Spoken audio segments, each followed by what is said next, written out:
I'm Steve Wiggins, and this is the Groundworks Ministries podcast. Today we're reading from the book of 1 Samuel, chapter 9. Let's focus on verses 14 through 17. So they went up toward the city. Saul and his attendant were entering the city when they saw Samuel coming toward them on his way to the high place. And now the day before Saul's arrival, the Lord had informed Samuel, "At this time tomorrow I will send you a man from the land of Benjamin.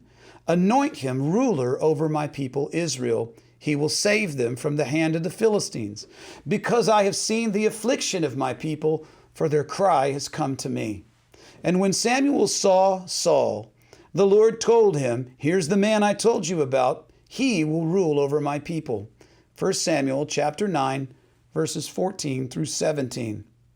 Now, providence is a word that describes God's way of providing. If you look at it close, you realize that's what providence means. It means the state of provision. It's His way of providing for the needs of His people. In a wonderful, a strange, and mysteriously unpredictable way, the Lord rules His creation, and He sustains His people. And He does it frequently by going over or under, around or through, or often in spite of obstacles in our lives. Nothing can hinder the Lord from accomplishing His will. He works His will even when it's against our will. God is always deliberately working, even though we're not conscious of His presence. And that's why it's of utmost importance that we align ourselves with Him, because God always wins. Saul's rise to power, all of it seems so casual. How would you know that it was planned? God wove the people and the situations together so well that it just appeared as though Israel was dealing with what unfolded organically rather than what was ordained by the Lord.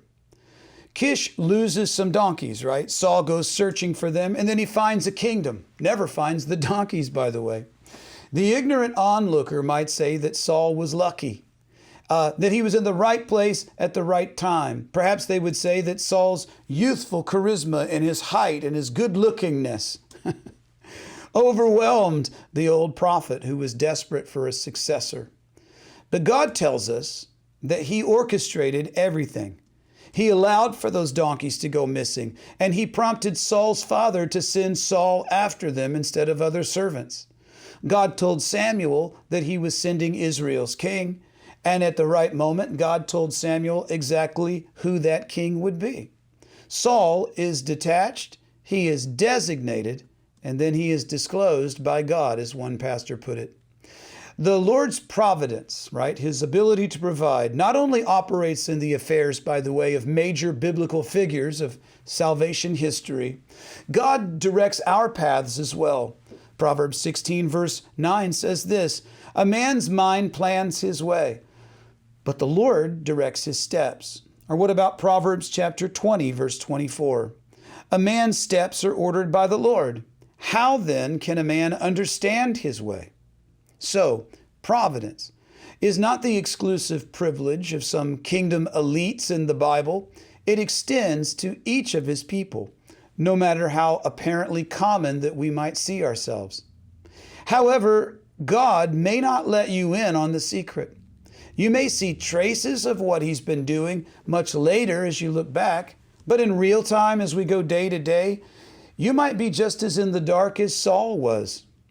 If so, well then keep searching the Lord and searching for your lost donkeys, as it were, or whatever task that you're on right now.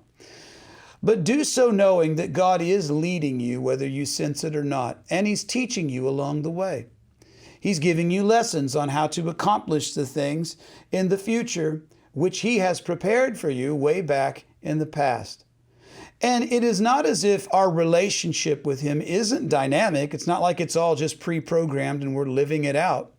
There is a call and a response, so your choice makes a difference. Your choice to follow Him or your choice to not. And if it were not so, He wouldn't have directed His people to make choices. Just know that God doesn't need you, doesn't need me, doesn't need anyone really. Rather, He loves us and He chooses to interact with us. So our participation in the process which He has developed is to seek His Word and then commit to obey it, and trust the Holy Spirit's leading in moments when we should step out. Trust that God has the plan already worked out, even though we don't see it. As the hymn says, trust and obey, for there's no other way to be happy in Jesus than to trust and obey. I'm Steve Wiggins, and this is the Groundworks Ministries podcast. Groundworks Ministries operates entirely through financial donations from faithful people like you.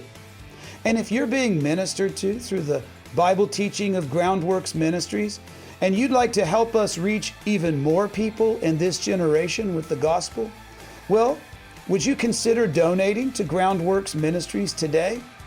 Donating is secure and it's easy at our website. So check us out at groundworksministries.com.